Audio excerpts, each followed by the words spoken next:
Hey, Luke, what's the most important thing you're trying to get across to a team in a stretch like that when you're trying to protect the lead and they're coming back furiously? To keep trusting each other, keep our composure.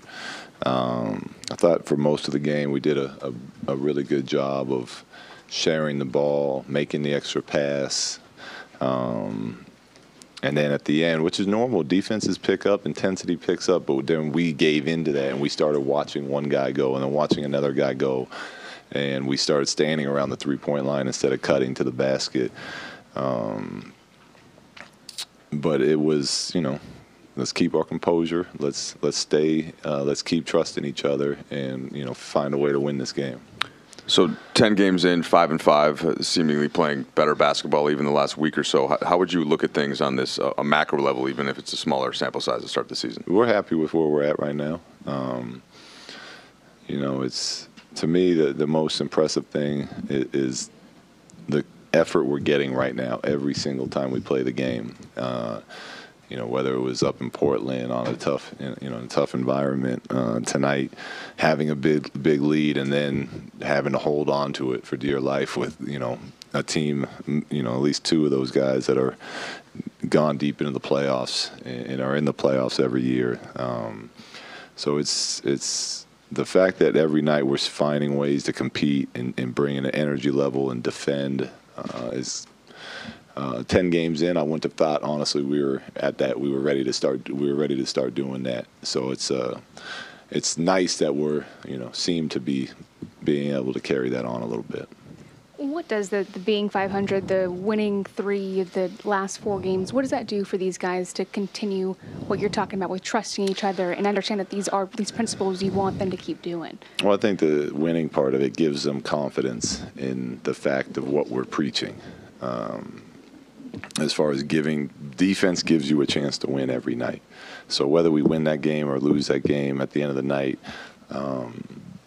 when we're playing aggressive like that and we're defending like that and we're communicating like that, we're in the game, which is not easy at this level. There's a lot of really good teams out there, and we've played and competed and even beat a few of them so far.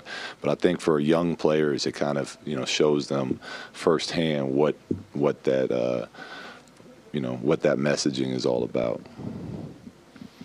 Luke, Brandon had 18 in the first half. He was super effective in the second quarter, and he finished with 20 for the game. What did you see differently from him in the second half?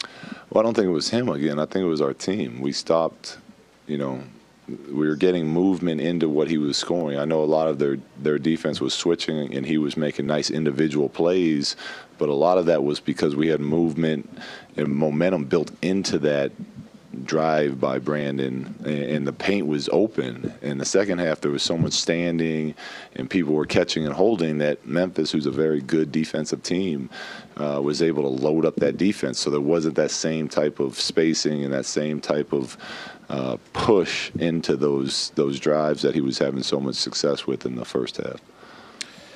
Luke, last time you guys were 10 or 500 was 10-10 last season. How is this team more equipped to continue forward the way you've been playing recently than last year's team? Well, we're better defensively.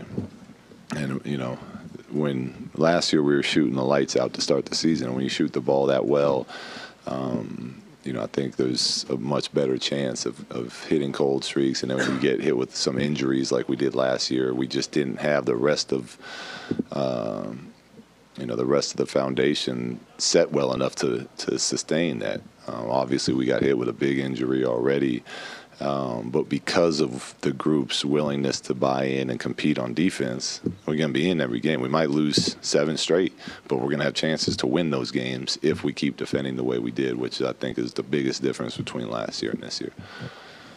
Coach, Lonzo, 9 assists on the night, still struggling with his shot, 1 of 8 from the three-point line. What are some of the tips, just from a coaching staff perspective, you guys give to him on not just his jump shot, but maybe ways to make his life a little easier?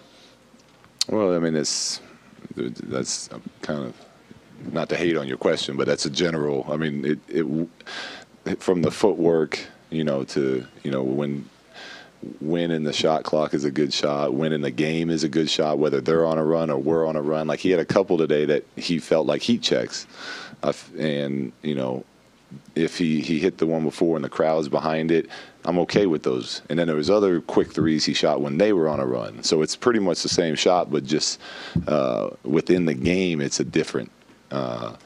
The momentum's different, so you got to learn the difference between those. So there's a lot of really small things that he's a smart player. He'll pick up on quickly.